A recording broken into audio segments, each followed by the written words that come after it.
Alright, my name is Samuel George, and this is part 3 of Assignment 4 for Comp 533. In this part, we're going to show code used to generate 500 commands, as well as the timing results from using regular Gypsy calls versus the explicit receive. So I have we're going to do 3 clients in each simulation. Just to get started, we're just going to show the workflow and make sure we're using our explicit receive properly and everything like that. So we're going to start up both an explicit receive and a single client in debug mode. And we're going to show, of course, we have to join first, so we'll go through all of this more explicitly here in detail. Okay, so we've started our client, and then I'm just going to demonstrate when we do a command. We're going to call the do command in here. So when we type in command, we say we want to move 100, 100. Okay, so we get that command. It calls echo string, which basically sends back from each of the, tells the server to send each client the command. We can see that this calls the wait for return value, the same one, and we're going to do a receive, an explicit receive here, just like we did before. This is going to get us our client buffer, and it's going to try to take on it. Okay, so that's going to work just as it did with our counter, where now this client is indeed waiting for that command to return. The server in turn is also using our same notify receive.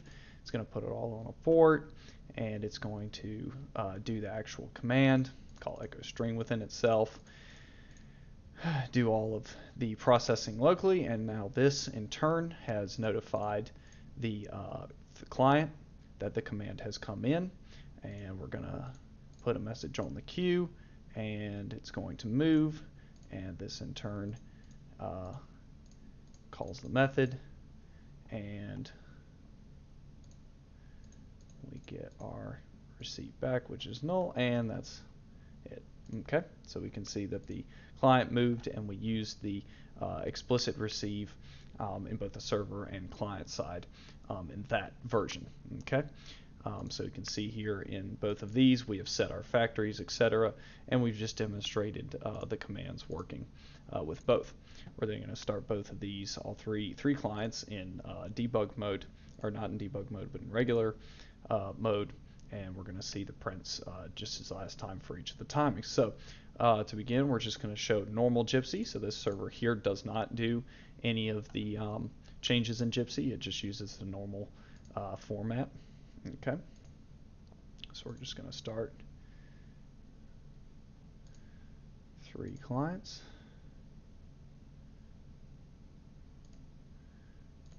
Okay.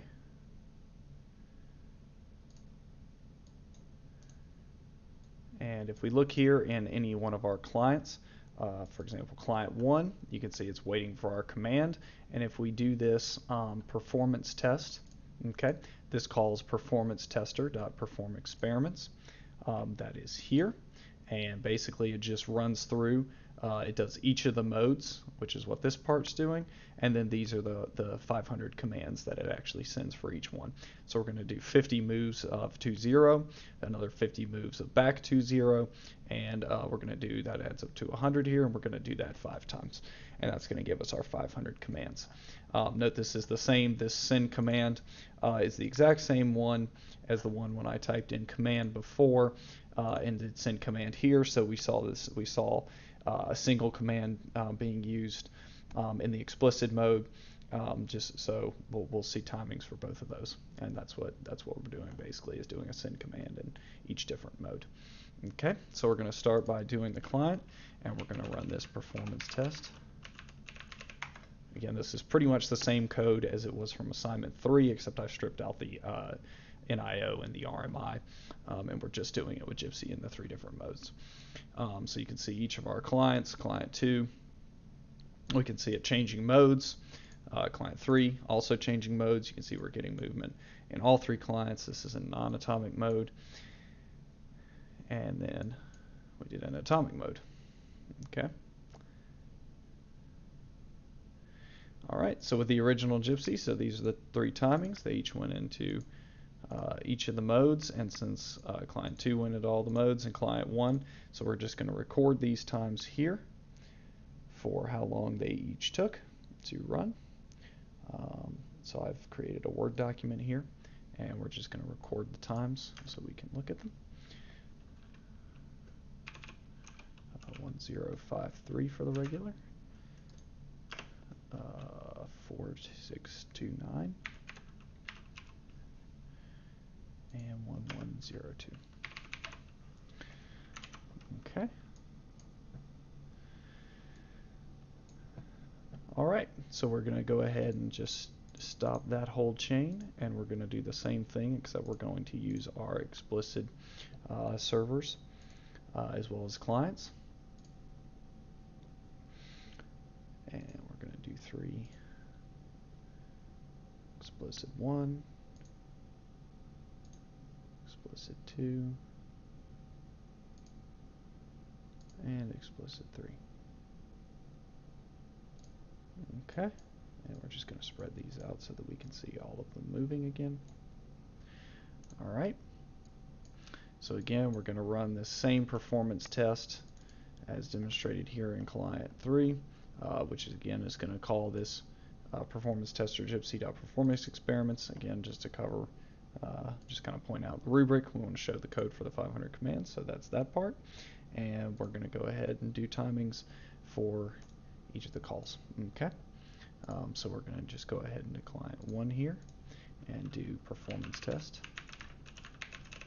Note I took out all of the outputs that we're printing in all the different custom ones. That's part of the reason I showed the workflow for a single one, just so that we make sure that we're doing all of this.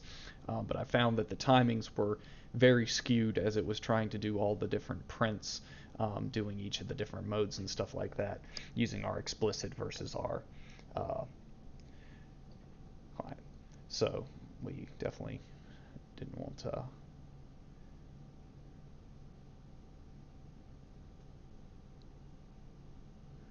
okay.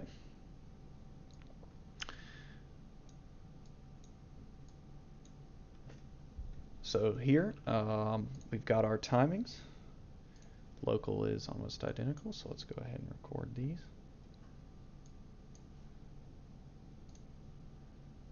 Okay, so local was 1067, non-atomic 6137, and then atomic 372. Okay. All right, so that covers our performance experiments with all three.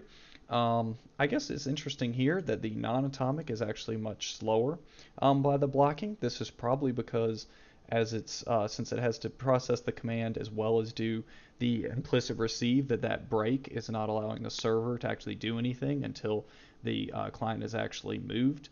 And since these are procedure calls, these would be just procedures and not functions. They're not waiting on a return, so that's actually faster when you actually have to do the AWT thread movement as well as send and block. It makes sense that takes longer than it does to do the AWT thread send and then don't block, which is what this timing difference is. The explicit receive, of course, is using when it calls .receive is in some sense blocking until it gets a response from the queue. However, it's interesting to see that this atomic is actually much faster than the non-atomic. This is because the function call in the server is actually not waiting on the AWT thread in each of the clients to actually send a response. It just sends along, the client does the AWT, then passes along the move to the AWT thread, and instead of interlacing it, the client can actually, or the server, excuse me, can go ahead and finish that procedure just after it passes the command and gets the return, which is nothing.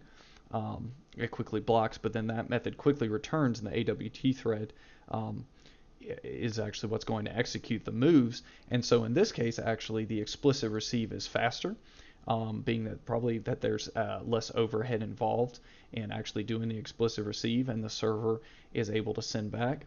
I think these timings are also going to be highly dependent upon the machine setup. This one's actually a 4-core system, So I imagine the server thread and the client thread can both execute completely independent on separate processors, and that's part of what's making these servers return be so quick.